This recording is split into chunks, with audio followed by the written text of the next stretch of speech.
জনগণের প্রত্যাশার বাংলাদেশ গড়ার চ্যালেঞ্জ নিয়ে এগোচ্ছে অন্তর্বর্তী সরকার। নেতৃত্ব দিচ্ছেন প্রধান উপদেষ্টা ডক্টর মোহাম্মদ ইউনূস। যা নিয়ে উচ্ছ্বাসে মেতেছেন প্রবাসী বাংলাদেশিরা। মিষ্টি বিতরণ করেছেন সৌদি আরবে থাকা রেমিটেন্স যোদ্ধারা। গণতন্ত্র মুক্তির লক্ষ্যে শিক্ষার্থীদের এক দফা আন্দোলনের সমর্থন জানাতে গিয়ে বিভিন্ন দেশে থাকা যেসব প্রবাসী আটক হয়েছেন তাদেরকে ছাড়ানোর ব্যাপারে নতুন সরকার দ্রুতই কূটনৈতিক তৎপরতা শুরু করবে বলেও প্রত্যাশা সৌদি আরবে থাকা বাংলাদেশিদের। আমাদের বীর ছাত্র জনতা সকলকে ধন্যবাদ জানাচ্ছি।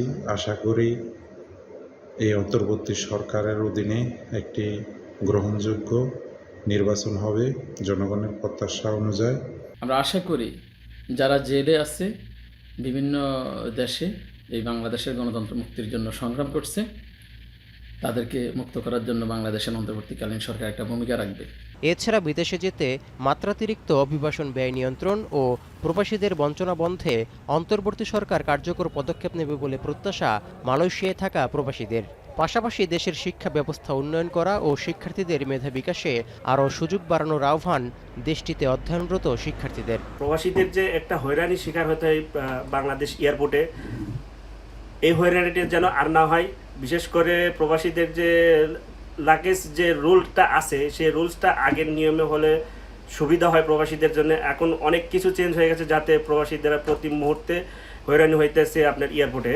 আমরা চাই কোনো প্রবাসী যদি গুরুতর অসুস্থ থাকে সেটা সরকারি খরচের মাধ্যমে ট্রিটমেন্ট করাবে, এবং কি কোনো প্রবাসী যদি অ্যাক্সিডেন্টলি মারা যায় প্রবাসে সেটা সরকারি খরচে লাশটা যেন বাংলাদেশে বহন করে। এদিকে অন্তর্বর্তী সরকারকে স্বাগত জানিয়েছেন ব্রিটেনে বসবাসরত বাংলাদেশিরাও।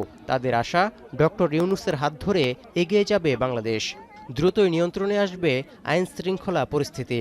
উন্নয়ন অগ্রযাত্রায় জনগণের ট্যাক্সের টাকা ও প্রবাসীদের পাঠানো রেমিটেন্সের যথাযথ ব্যবহার হবে বলেও আশায় বুক বেঁধেছেন প্রবাসীরা। উনি একজন জ্ঞানীগুণী লোক।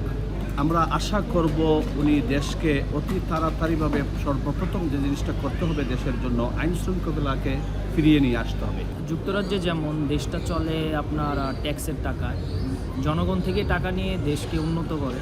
তো আমরা চাবো যে বাংলাদেশে এখন বাংলাদেশে যে ট্যাক্স দেওয়া হয় এবং আমরা প্রবাসীরা যারা রেমিটেন্স পাঠাই এটা যাতে বাংলাদেশকে উন্নতির জন্য কাজে লাগানো হয়।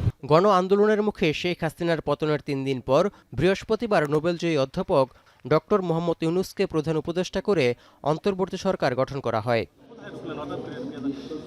তৌহিদুর রহমান, এখন বিশ্ব।